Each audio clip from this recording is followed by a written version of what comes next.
আর এই যে প্রেম অঙ্কুর এই পদটাই ছিল তার জীবনের শেষ পদ।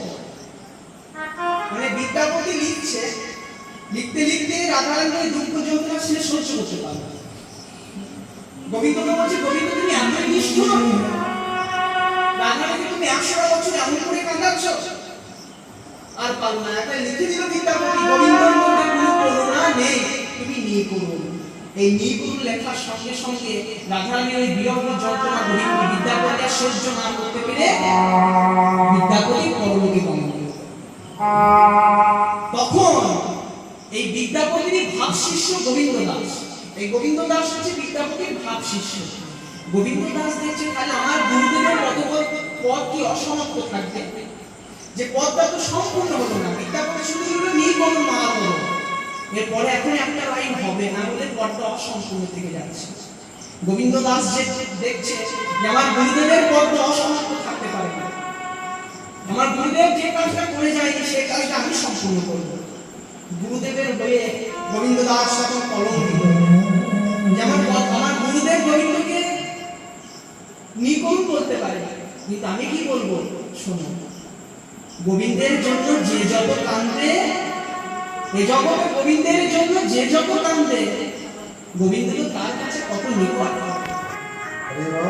এই জগতে ভগবানের জন্য যে কেঁদেছে তার কাছে ভগবান আগে তার কাছে গিয়েছে, তাহলে গোবিন্দের জন্য আগে কাঁদতে হয়।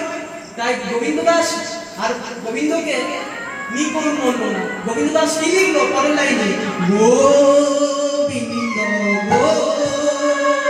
গোবিন্দ রস রস হরে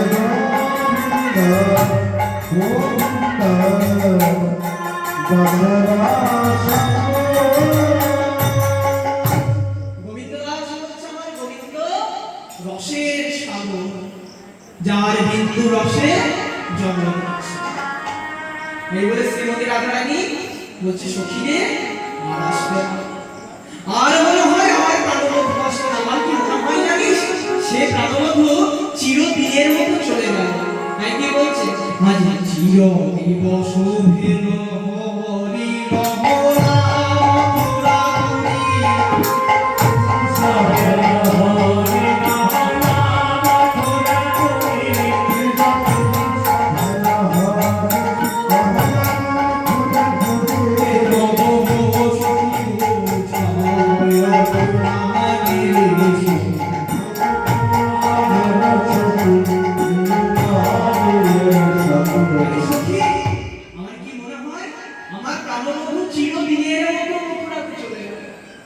আমার মনে হয় আর প্রাণবন্ধু বলিয়া তো ফিরে আসবে না রে, বলিয়া তো ফিরে আসবে না রে, বলিয়া ফিরে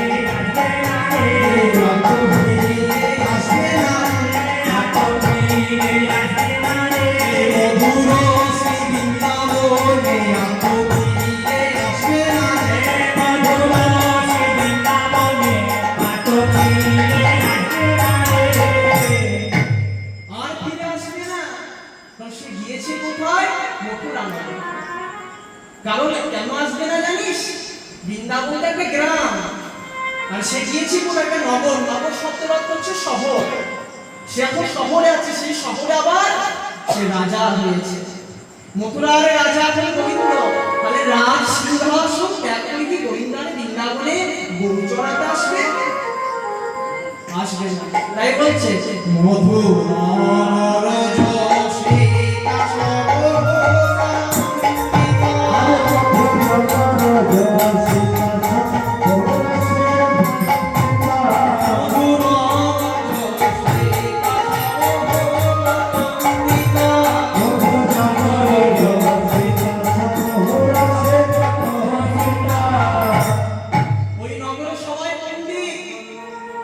সবাই পণ্ডিত, আর তারা গোবিন্দকে নিজের প্রেমের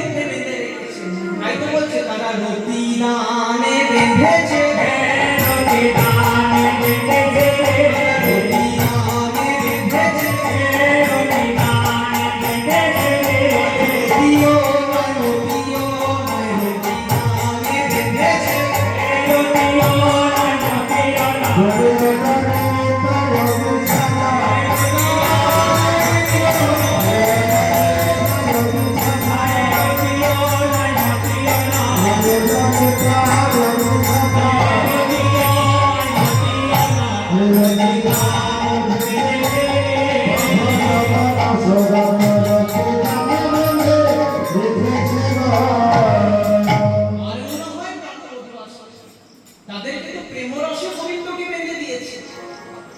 মথুরা নগরে যারা আছে তারা তো সব শিক্ষিত পণ্ডিত রে, তারা তো আমাদের মতো আলাদা গোয়ালিনী নয়, তারা আমাদের মতো গোয়ালিনী নয়। আর আমরা কি? আমরা গ্রাম গোপবালিকা সহজে বালিকা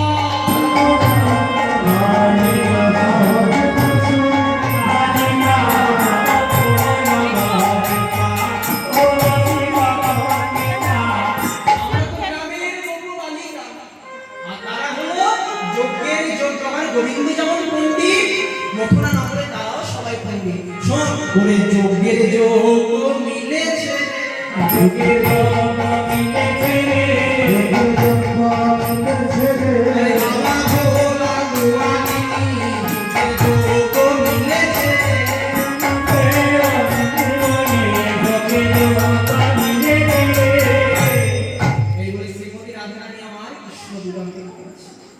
কাঁদতে কাঁদতে শ্রীমতী রাধারানী বলছে, জানিস ওই যে 100টা বছর আগে যে মালাটা আমাকে দিয়ে গিয়েছিল ললিতা, যে মালাটা আমাকে 100টা বছর আগে দিয়ে গিয়েছিল, আজও মালাটা আছে, কিন্তু মালাটা শুকায় গেল। মালাটা শুকায় গেল। আজকে মালার দশা কেমন বলো জানিস ললিতা? শোন, আমার ভরি গেল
গোবিন্দ যে মালাটা আমাকে পরিয়ে দিয়েছিল না, কৃষ্ণ বিরহে সে মালাটা শুকায় গেল।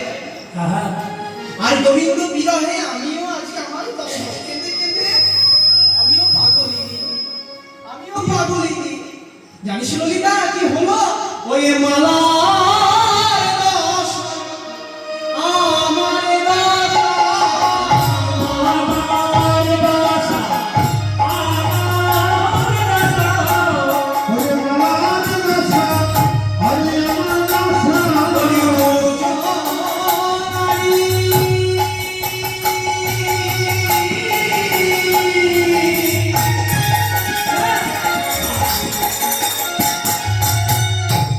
একই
কানু হেন গুণনিধি কারে